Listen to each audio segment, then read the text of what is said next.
Waheshimiwa wakuu wa wilaya wote mliopo, waheshimiwa sana mapadre na shemasi, watawa wote na viongozi wa halmashauri za walei, waheshimiwa viongozi wa dini mbalimbali mliopo, viongozi wa vyama vya siasa, kamati ya ulinzi na usalama ya mkoa wa Pwani, waamini wenzangu na watu wote wenye mapenzi mema, waandishi wa habari, tumsifu Yesu Kristo. Amina. Jubilei 2025. Mahujaji wa matumaini. Mahujaji wa matumaini. Jubilei 2025. Mungu ni mwema. Kila wakati. Na kila wakati. Mungu ni mwema.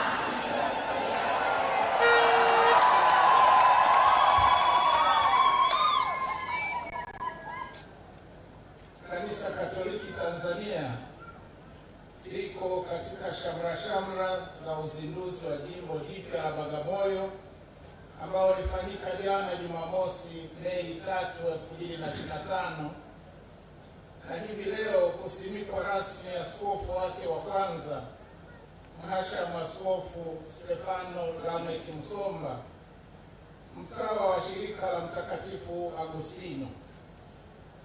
Awali ya yote, napenda kuwaletea salamu na pongezi za Mheshimiwa Dr. Samia Suluhu Hassan, Rais wa Jamhuri ya Muungano wa Tanzania, kwa maadhimisho haya yote mawili. Mheshimiwa Rais alipokea na kuridhia ombi lenu kuwa mgeni rasmi. Hata hivyo, kutokana na majukumu mengine ya kitaifa aliyonayo, amenituma nimwakilishe. Nami nilifurahia sana upendeleo huo wa kuja kuungana na kanisa katika maadhimisho haya.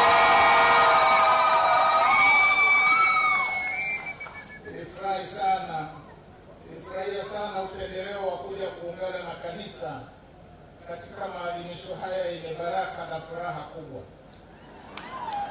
Na ninasema hivi hasa kufuatia bahati nyingine niliyopata ya kumwakilisha Mheshimiwa Rais katika misa ya mazishi ya hayati Papa Francisco Jumamosi iliyopita,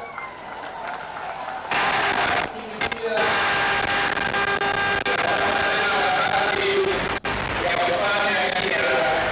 pale ulipo mwili wa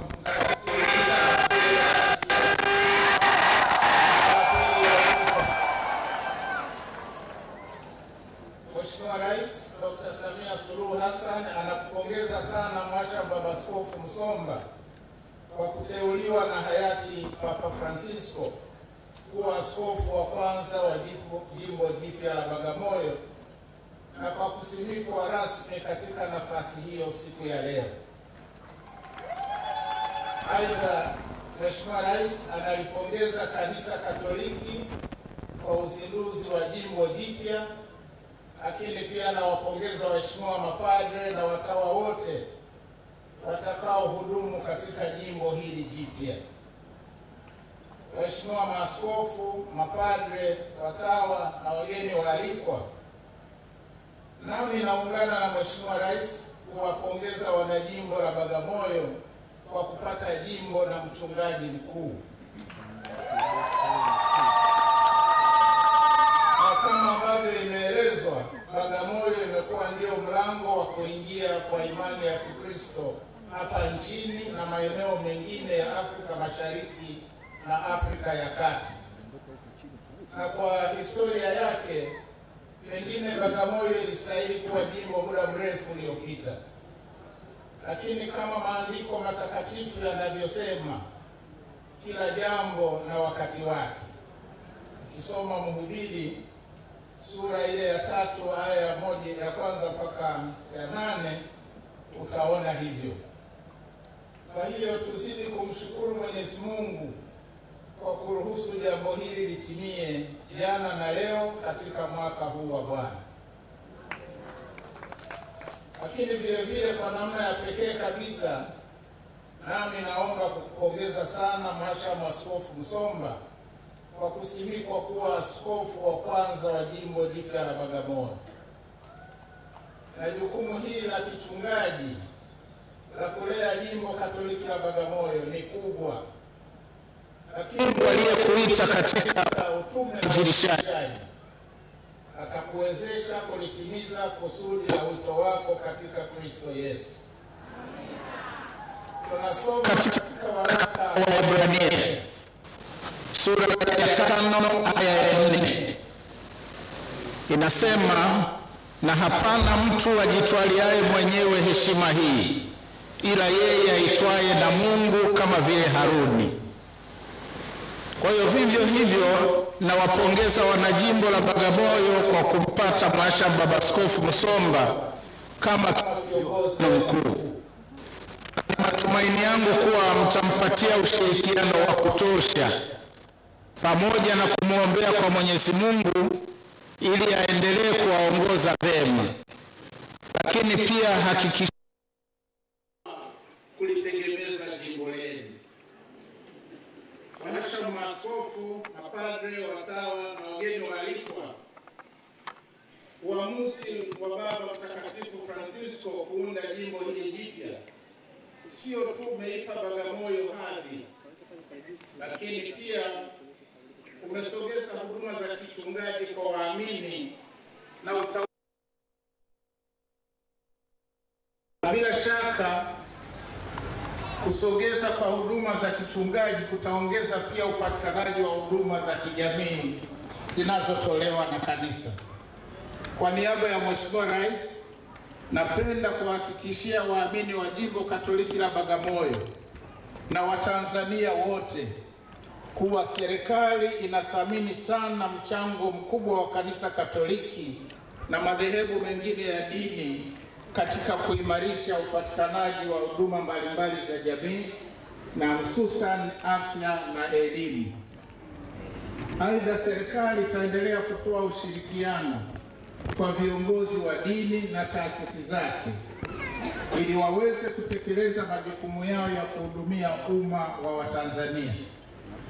Kwa maneno mengine, tutazingatia rai iliyotolewa hapa kwamba serikali iendelee kuunga mkono juhudi za kanisa na kutoa ushirikiano kama mshirika mwenza na si mshindani katika kuwaletea maendeleo wa Tanzania kwa kuzingatia mazingira mahalia. Wahashamu maaskofu, mapadre, watawa na wageni waalikwa, tunapoendelea kumshukuru Mwenyezi Mungu kwa kutujalia jimbo jipya la Bagamoyo na kutupatia Mhashamu Baba Askofu Musomba kama mchungaji wetu mkuu, napenda kutilia mkazo japo kwa kifupi mambo yafuatayo. Kwanza, napenda kwa niaba ya serikali kutoa pole kwa Padre Dr. Charles Kitima, Katibu Mkuu wa Baraza la Maaskofu Tanzania TEC. Lakini pia pole kwa baraza zima la maaskofu na kanisa kwa ujumla kufuatia tukio la kushambuliwa na kuumizwa vibaya wakiwa kwenye makazi yake. Serikali inalaani vikali na kukemea tukio hilo pamoja na matukio mengine kama hayo ya uvunjifu wa sheria, na serikali imepokea kwa unyenyekevu rai iliyotolewa na kanisa kupitia kwa makamu rais wa TEC hapa. Napenda niwahakikishie Watanzania na wapenda haki, amani na usalama kuwa tayari serikali kupitia Wizara ya Mambo ya Ndani imeviagiza vyombo vya dola kuwatafuta, kuwakamata na kuwachukulia hatua kali za kisheria waliohusika na tukio hilo na wale wote watakaothibitika kuhusika na matukio kama hayo ambayo hayakubaliki kabisa mahali popote. Nawaomba sana wahashamu maaskofu, waklero na wote walioumizwa na tukio hili baya kujikabidhi kwa Mungu pale tunapoumizwa na udhalimu, kama tunavyosoma katika waraka wa kwanza wa Petro sura ile ya 2 aya ya 19, ambayo inasema, maana huu ndio wema hasa, mtu akivumilia huzuni kwa kumkumbuka Mungu pale ateswapo isivyo haki. Aidha, ninawasihi sana Watanzania wote tuendelee kupendana na kusimama pamoja kulaani matendo hayo mabaya yasiyoakisi Tanzania yetu inayosifika kama kisiwa cha amani. Ni wito wa serikali kwa Watanzania wote kujitokeza kuhuisha taarifa zao katika daftari la kudumu la wapiga kura na kushiriki kikamilifu katika uchaguzi kwa kugombea nafasi mbalimbali za uongozi, kushiriki kampeni na kujitokeza kupiga kura siku ya uchaguzi. Napenda kusisitiza umuhimu wa kudumisha amani na utulivu wakati wote wa maandalizi na kampeni za uchaguzi mkuu mwezi Oktoba. Ni muhimu pia kuepuka kauli za kibaguzi, kichochezi, uzushi na upotoshaji kupitia mitandao ya kijamii na njia nyingine za mawasiliano kwa misingi ya tofauti ya itikadi zetu za kisiasa, kidini, kabila au rangi. Ninawaomba sana waamini wenzangu na Watanzania wote kuzingatia maandiko matakatifu yanayotuasa kuitafuta amani, kama tunavyosoma katika waraka wa kwanza wa Mtume Petro sura ile ya 3 aya ya 11, ambayo inasema, na aache mabaya, atende mema, atafute amani, aifuate amani.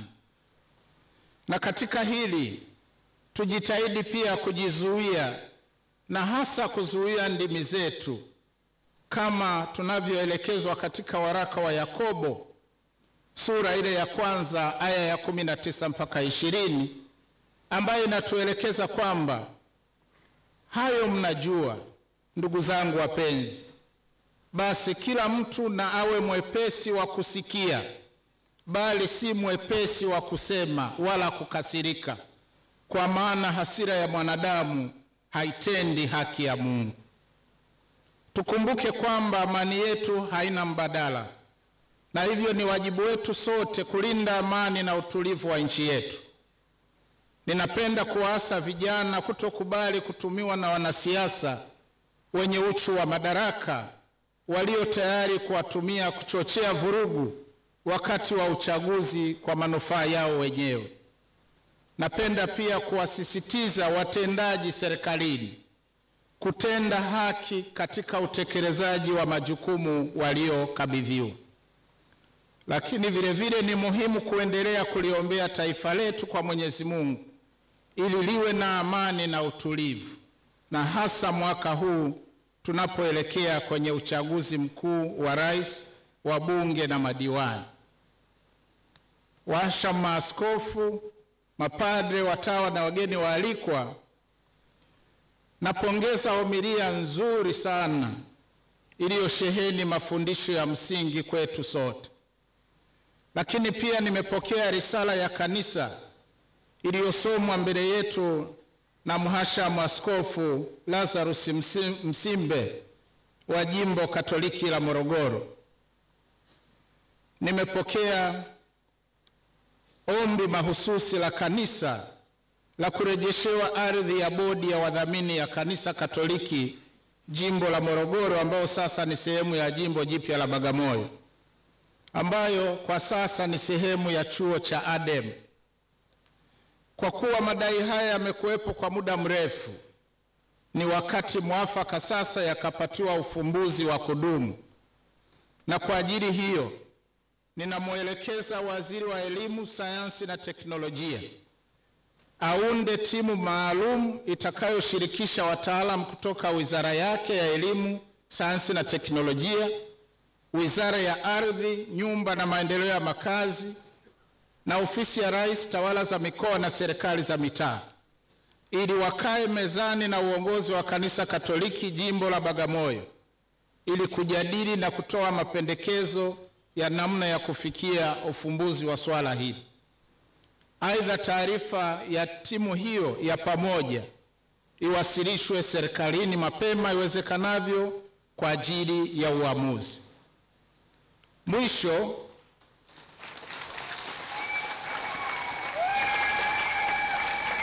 kwa niaba ya Mheshimiwa Rais aliyenituma kumwakilisha katika maadhimisho haya, narudia tena kumpongeza sana Mheshimiwa Askofu Stefano Msomba OSE kwa kusimikwa kuwa askofu wa kwanza wa jimbo hili. Aidha, ninamtakia Mhashamu Baba Askofu Msomba afya njema na umri mrefu ili aendelee kutubariki, kutufundisha na kutuombea. Vile vile ninawataka waamini wa Jimbo Katoliki la Bagamoyo, wananchi wa Bagamoyo na wote wenye mapenzi mema, heri katika uzinduzi wa jimbo jipya la Bagamoyo. Na naomba sasa nimalizie hotuba hii kwa kukabidhi fedha kidogo, shilingi milioni 20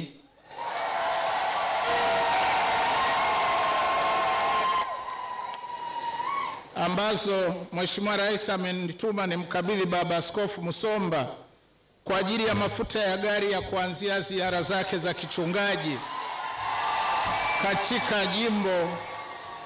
katika jimbo hili jipya. Asanteni sana kwa kunisikiliza na Mungu awabariki. Sherehe njema.